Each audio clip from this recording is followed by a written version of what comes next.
During this section, from roughly the 60 pages of 141 to 202, the Mox book to me went from a really great book that I enjoyed and I was sure that I would read again to a book that would take a prominent spot at the top shelf of my bookcase.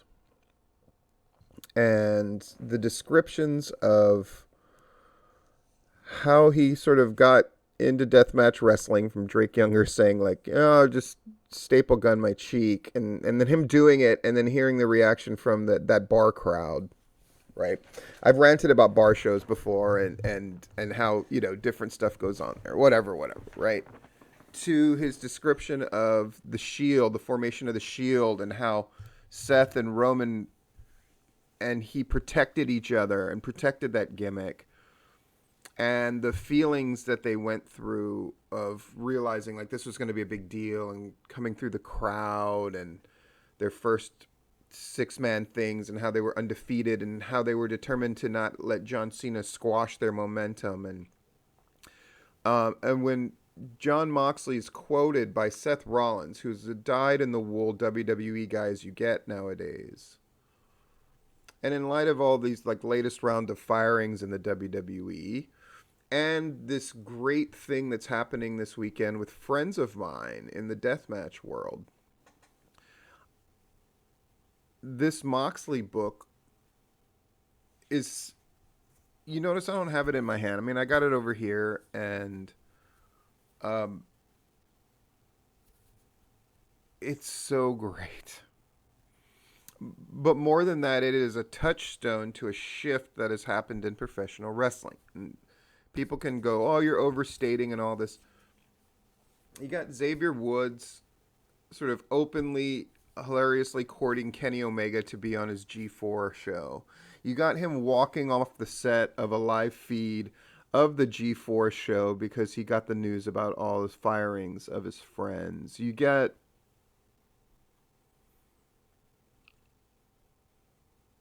it's just so much. And AEW continues to march forward.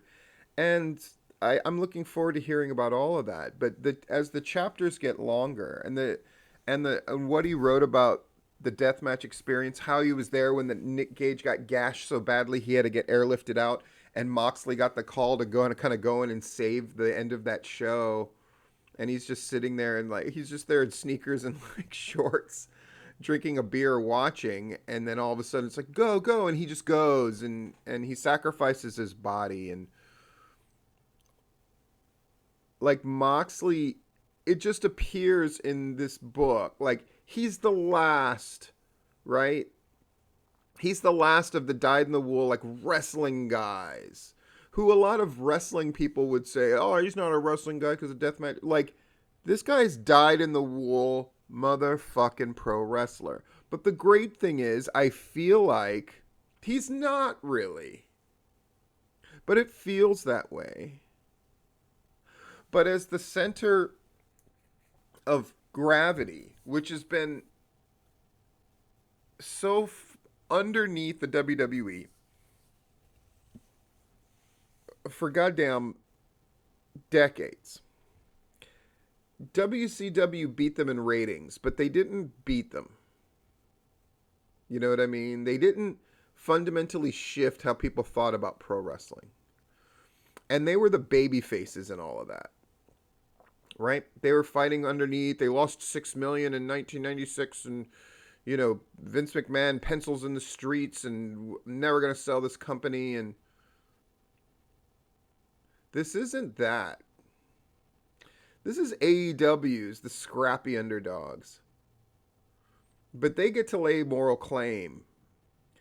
But more than that, they're fighting. There's a fundamental difference. WWE versus WCW was about two wrestling companies doing wrestling shit, and made the best company win.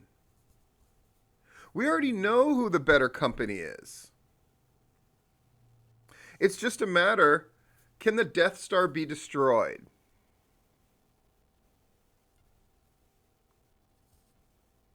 That's it. And Moxley is a guy who's seen it and done it. I cannot recommend this book highly enough. You're a fool to not read it if you are in the wrestling business, no matter how you feel about any of that stuff. If you can't read that book and go like, oh my God, there's stuff here that it's amazing. From all indications, Moxley is doing really well. Um, and you get the sense that whatever he's going through now, and he and his family and his wife Renee and all that, that the one thing I'm definitely getting from this book, and it's shown, it's not said outright, but it's clear that Moxley is a guy who, once he makes a decision to like, I got to do it this way and that way, because I clearly know what the right thing to happen is, and I'm just going to direct myself in that direction. Not that he doesn't fuck up along the way, and he's very open about all that. There's stuff that's written in here that you would think in 2021 you couldn't say, but he says it, and it's really wonderful. It's just about experiences that he had. The bit about Bryan Danielson is worth the entire book. When I told a couple of people about that scene, they were like, "Fuck, it's worth having the whole book for that, isn't it?" I'm like, "It is." But there's a bunch of dozens of moments like that in the book. I'm trying not to spoil too much. I will just say this is a book that needs to be read by wrestling people. And it's going to mark, it's symptomatic of the time. It's a book that was needed. And in that sense, it is in the same rarefied air as Foley's first book. Without Have a Nice Day, right? The wrestling book industry does not happen. And then you could extrapolate from there that stuff like Dark Side of the Ring doesn't happen, right? Because this idea of pro wrestling is a fertile place where stories can be told that are interesting to more than just hardcore wrestling fans, or wrestling fans, hardcore wrestling fans will pay attention and will spend money on a thing. Both of those things are really important towards stuff like Dark Side of the Ring. And I do believe Mox when he says Bryan Danielson regrets putting out a WWE book. I couldn't even remember that I had read the thing. I had a conversation and the person's like, "Yeah, I read it." And it's like, "I thought you read it too." And I went, "I may have." That's how forgettable that thing was. And Bryan Danielson deserves a better book than that. And hopefully we'll have one. But Moxley has put out the best wrestling book. In like from 2000, he owns this decade, that's for sure, until someone could knock him off the throne. I said that it was Mount Rushmore, right? Jericho's first book, Foley's first book, right? Bret Hart's book, and Moxley's. If you're a wrestling person and you haven't read those 4 books, along with the patron saint of the great wrestling book, my favorite, Gary Hart's book, if you have not read those 5 books, fuck you. I'll say it again. If you have not read those 5 books, fuck you.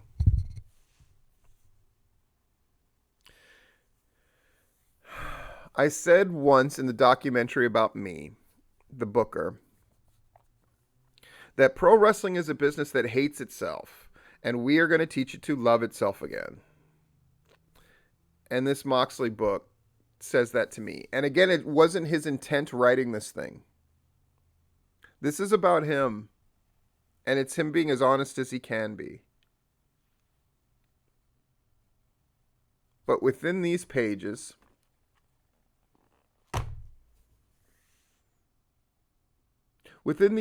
lie the salvation on an individual level for wrestling people and for wrestling as a whole. That's how great I think it is. And I found myself reading it. I'm busy as all get out, right? Between all these videos that I do, the writing that I've increasingly done. And I think Moxley's book is a reason that I've started writing more articles, even though I don't have fucking time. I'm working 50, 60 hours a week legitimately at legitimate jobs. And tomorrow morning, I'm up at 3:30 or 4 in the morning so I can get out of the house by 5. Um, so I can get to Augusta, Georgia, so I can help in the locker room at IWE. And it's a show I'm really excited about.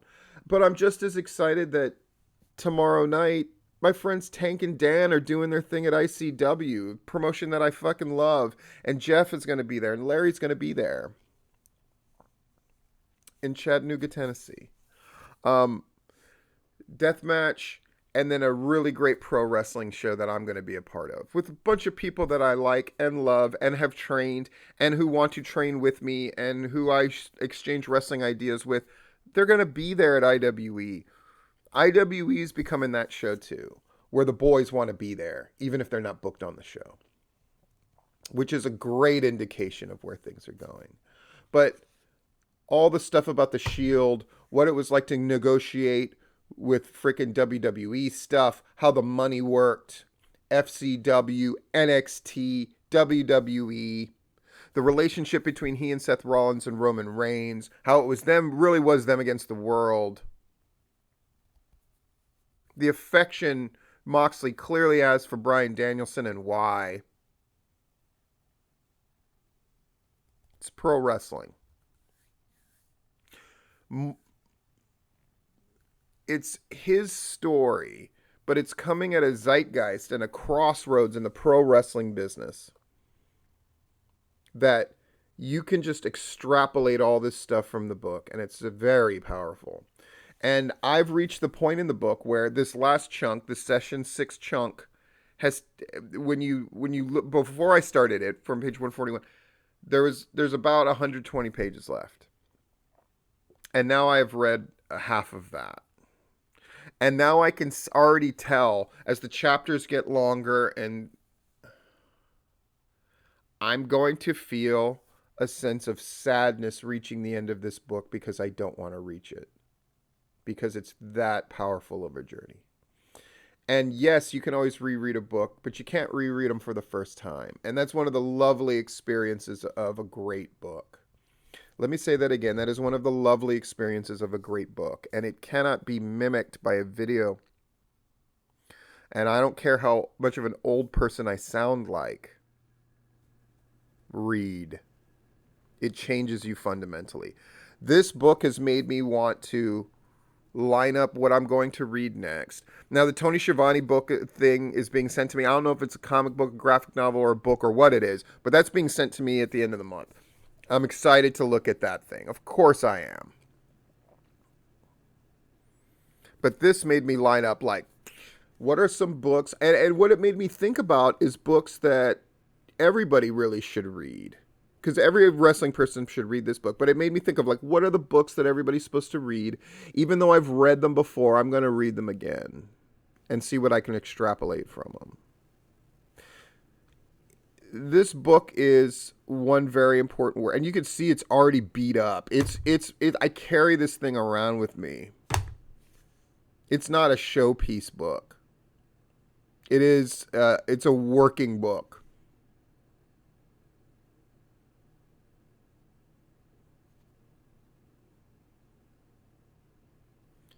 Read. Wrestling people, read this book. You have an obligation to do it for yourself. And if you don't, it's fine. Do what you want. It's a free country. But you're just depriving yourself unnecessarily. It's that fucking good. And wherever Moxley is, I've heard that in some way, shape, or form he hears about these things. I'll just speak to him directly. You have, through this book, contributed in a significant way that can never be removed. And you should be incredibly proud of that. And I look forward to seeing this next iteration of Jon Moxley. Very much. Because what I'm reading here is a guy who's very cerebral, who thinks about this stuff. This book is, there's one word for it. And you probably already know what that word is, but it needs to be spoken aloud. And that word is inspiring.